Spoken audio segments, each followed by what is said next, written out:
I think the first thing that got me started working on the Dead Man Walking School Theater project is my advisor, Dr. Cynthia Allen, gave me the play, Dead Man Walking, and I read it, and then I started researching through the website what the project was about, and realized that it was much more than a play. It was an interdisciplinary project that was put on by only educational institutions across the United States. And I immediately fell in love with it. I honestly at that point did not know a whole lot about capital punishment, but the topic really intrigued me, and I thought that this would be an amazing opportunity to really show people how theater can impact several different departments in a community and society as a whole.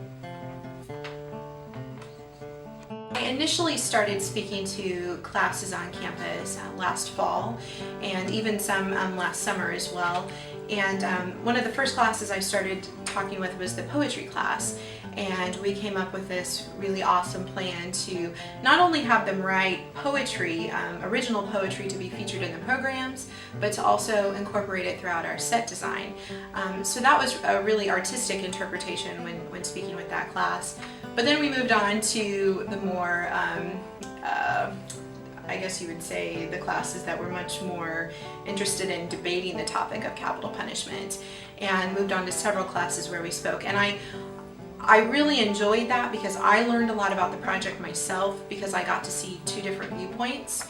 Obviously, capital punishment is a very sensitive topic with a lot of people, and I really enjoyed the people that were outspoken in those classes. So when speaking to an ethics class and media analysis and a social work in the law and a therapeutic jurisprudence class, I really came to understand what I needed to do to understand both sides to really put on a successful production. We thought it would be really fun to kick off all of the semester activities with an on-campus film night of Dead Man Walking. And a lot of people thought that, we shouldn't do that because we didn't want to copy the movie with the play. But I really liked the idea because I felt like it was more something that brought people together to get somebody to talk about it.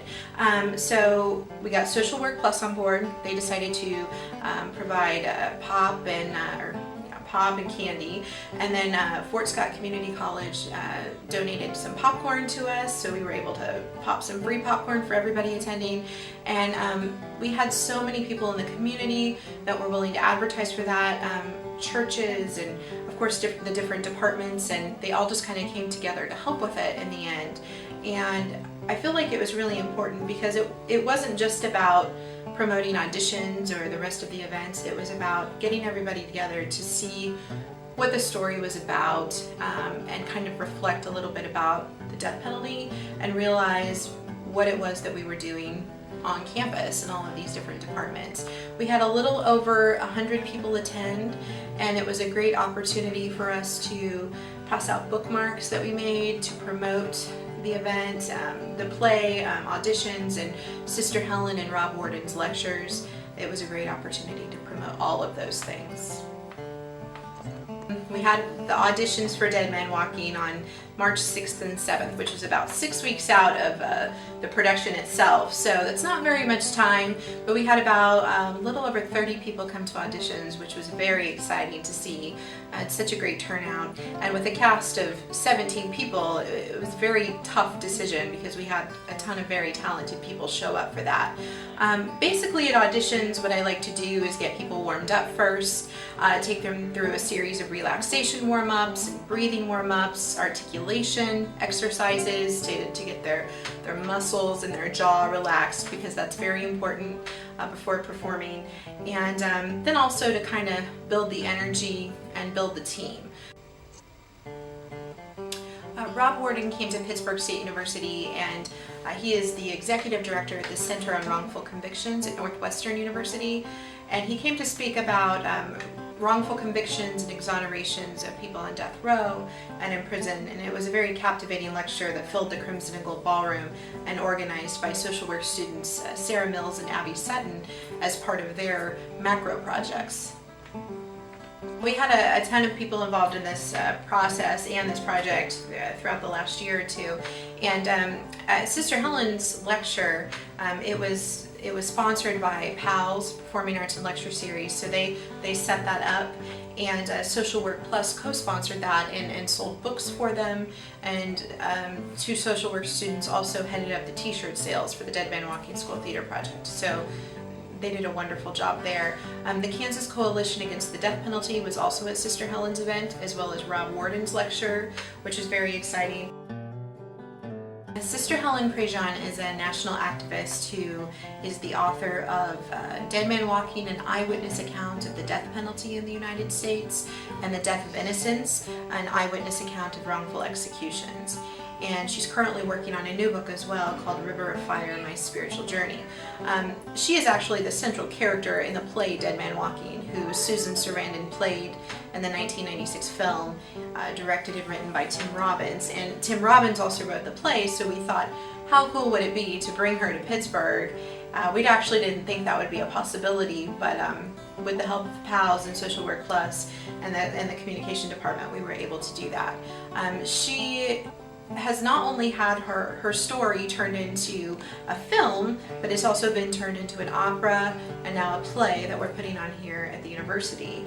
And so for the cast members to kind of see who this person was and hear these real life experiences, and anybody working on the project to see who started all of this, was just a captivating experience, and just so wonderful to see that many people turn out for. I think we had about 450 people that filled a Memorial Auditorium.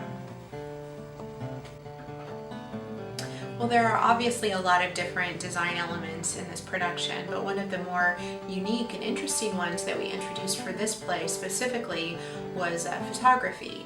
We set up a photo shoot in the photo lab to take a picture of Jacob Hacker, the actor who plays Matt Poncelet, with his arms tied behind his back, so we could use that for the poster, the final poster that was printed for the production for advertising. And then we also introduced crime scene photos into the show, and took Kylie and Logan, the actor and actress that play Hope and Walter, the teenagers in the show, and took pictures of them in the crime scene, and I think those will be really effective in the production. We spent approximately 5.5 weeks rehearsing for this show, and generally that was done Sunday through Thursday evenings for approximately 3 hours each night. And it was really interesting for me as a director to see their progress throughout each week. We even participated in a discussion night as well, which was really fun. All of the actors were called and asked to kind of give their thoughts and opinions on the death penalty, as well as how they thought that related to the character or the characters that they were playing. And that was also interesting because we invited the ethics in mass communication class as well as the media analysis class to attend those as well, which kind of mixed it up a little bit with the cast and the academic level. Were all kind of combined, and we were able to talk about it for about an hour and a half and really explore all of the issues behind capital punishment. Well, Dead Man Walking premieres April 26th through 29th in Grubb Studio Theater, and it basically follows the story of Sister Helen Prejean, who is a nun who befriends a death row inmate, Matt Poncelet. And we see the hardships on her angle of befriending this guy who's been convicted of murder. And we also see what it's like for her to run into these parents of the victims, and she sees their reactions to the death penalty. And it's just it's a very interesting show because it pursues aspects of the death penalty and aspects of heartache and compassion and freedom and forgiveness from every angle, and really allows for the audience to think for themselves, what would they do in that situation? Would they raise the weapon up to him?